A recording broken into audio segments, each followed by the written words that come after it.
semuanya, perkenalkan saya Amanda Putri Brutus, saya dari Prodi Pendidikan Sejarah kelas A reguler 2024. Nah, di video kali ini saya akan menjelaskan materi yang ketiga, sejarah Afrika, yang dimana makalah itu membahas perkembangan beberapa kerajaan besar di benua Afrika yang memiliki peranan penting dalam bidang politik, ekonomi, dan kebudayaan sebelum masa kolonial.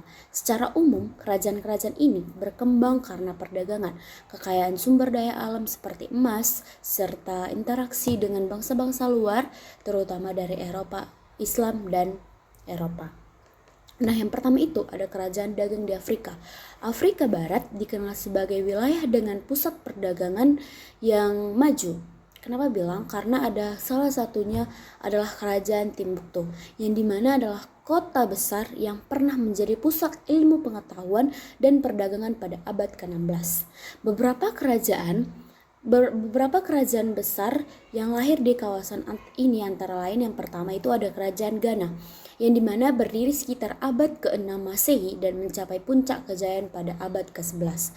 Kerajaan ini kaya berat perdagangan emas dan garam serta posisinya yang strategis di jalur perdagangan Trans-Sahara. Meskipun raja tidak memeluk Islam, pengaruh Islam sangat terasa di bidang administrasi dan ekonomi.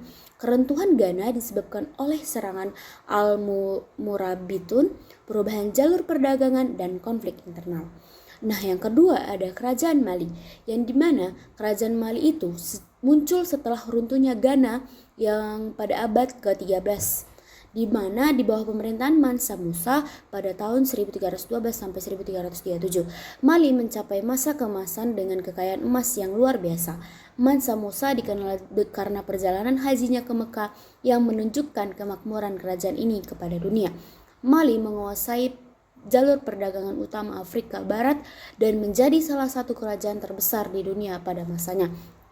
Nah, yang ketiga ada kerajaan Zimbabwe, yang dimana kerajaan ini terletak di wilayah Afrika bagian selatan modern. Kerajaan ini berkembang antara abad ke-11 hingga ke abad 15.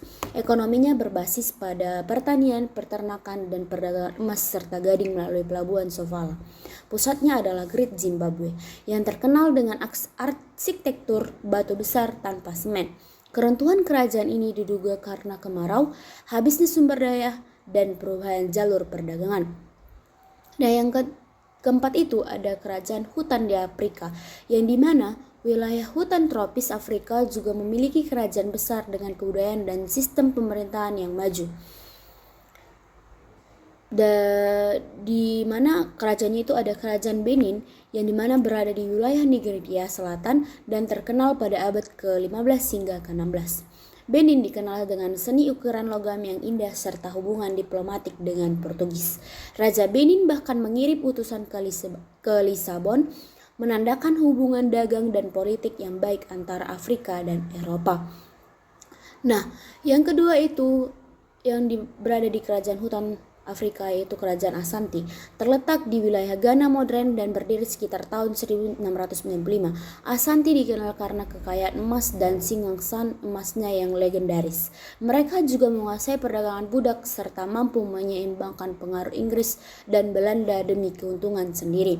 Ibu kotanya Ashanti adalah Kumasi, digambarkan sebagai kota modern dengan tata kota yang rapi dan sistem kebersihan yang baik.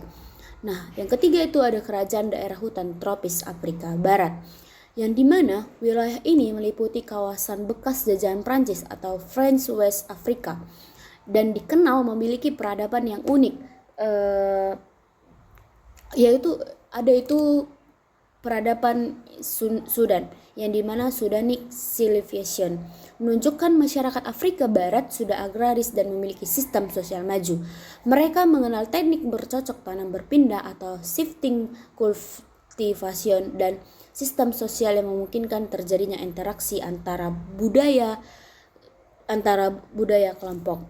Nah, yang kedua ada Dahomey atau Fon, dihuni oleh suku Fon, Ewe, dan kelompok lainnya. Kehidupan masyarakatnya berpusat pada pertanian dan peternakan.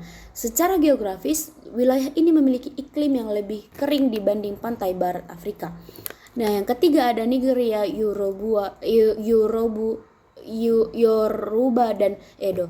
Masyarakatnya telah mengenal teknologi besi sejak awal Masehi dan berbentuk peradaban agraris yang maju. Dua kelompok etnis yang besar, Yoruba dan Edo, memainkan peran penting dalam perkembangan budaya dan politik di wilayah tropis Afrika. Demikianlah materi yang ketiga saya sampaikan. Saya mengucapkan terima kasih kepada teman-teman sekalian.